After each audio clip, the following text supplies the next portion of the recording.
What's up, my pungios? Andy Vlogs. Excited to share with you guys this content here. The company at Enforcer reached out to me and wanted to, collaborate here today. So they provided me this unit complimentary. However, they did not sponsor this video. There's links down in the description for product availability on Amazon for this product. Check it out if you want to support the channel. Now, there's been a lot of controversy here that has come out here since obviously the MagSafe battery pack from Apple came out. A lot of people have gripes, including myself. I did a couple of reviews on that. You guys can check up above in the cards. Ultimately, people are saying that the battery bank isn't big enough. It doesn't come with a charging cord, and it's only strictly usable on the iPhone 12 family. On the other hand, Enforcer here definitely has a competitive advantage because there's a lot of things that it provides here that we'll go over that I think, is worth it to you. Let's go ahead and unbox the power bank and power adapter by Enforcer.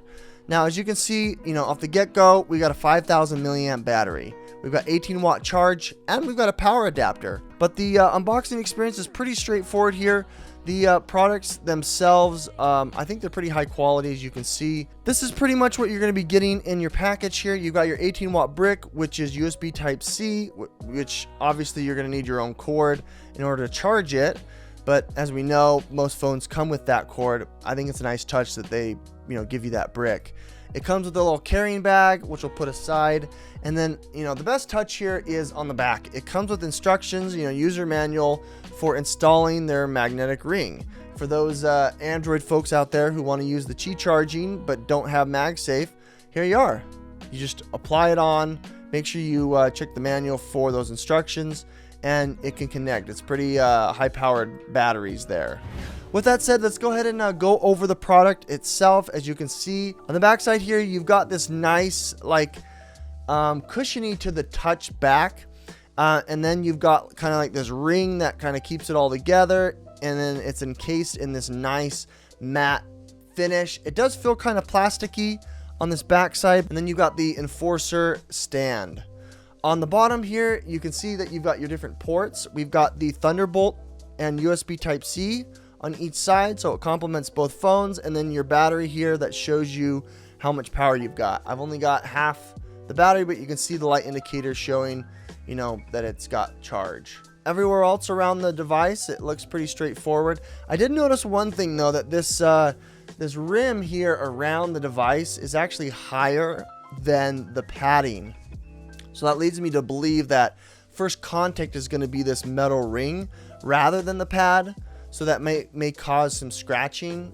Just be cognizant of that. Metal on metal is never good. You want to make sure you case up your phone. Now let's go ahead and apply it. It's pretty straightforward. You just place it on the back. It's going to connect, and then push the button.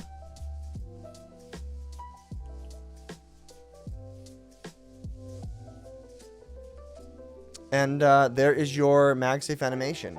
You guys know that I'm a stickler for that MagSafe animation that tells me that, they're doing everything right. There's a number of products out there that don't go, and connect with that API or with that software in the back end to get you that legitimate MagSafe charge. That tells me here that this is 18 watts. Now, comparing it to the Apple MagSafe battery pack, you can see here that it is a little bit smaller. The Apple MagSafe battery pack, as far as the width goes, is the same. As far as the height, it's probably 15% smaller. That's because the milliamp storage is only about 1500, whereas opposed to the Enforcer is 5000. Now, we could go into a debate about the efficacy of the batteries. There is some science and math to it that I'm not really going to concern myself, but just know that the voltage of these are a little bit different.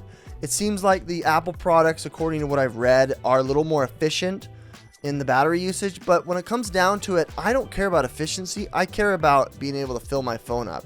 If I'm stranded, because I'm, changing flights and I don't have my cord out, it's been taken with my checked baggage, I need to have a battery that's going to fill me up all the way to the next day. Not just to give me 15% so I can make that call, but to last me the next day in the event of an emergency. And the Apple product does not do that. With that said, it all comes down to what you feel and what your preferences are. As you can see, when I attach the Apple, it's got its own unique logo. You can also see here when you go into the widgets, you can see that it shows the battery pack itself there, which the Enforcer doesn't have. Obviously, they're going to be doing that. They have every reason to make it, you know, more unique in that regard. But when it comes down to it here, I don't think it's worth it.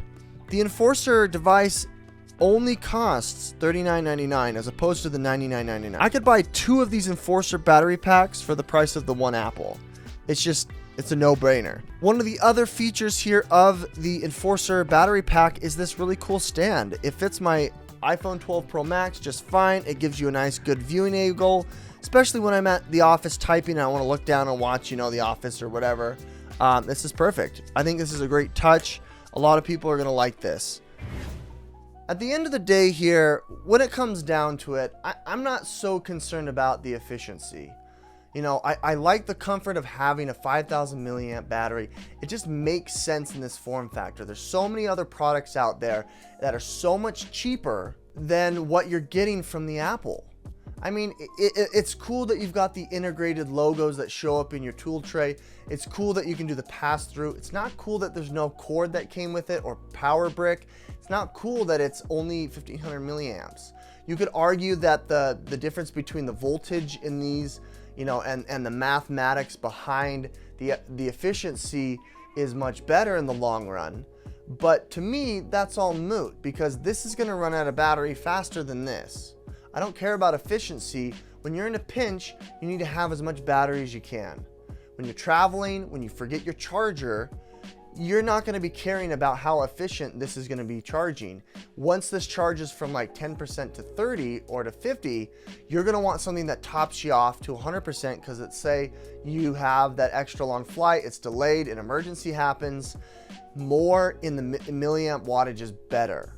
A lot of you guys think that it's okay to pay maximum amount of money for an Apple product, but this is not a good product compared to anything else.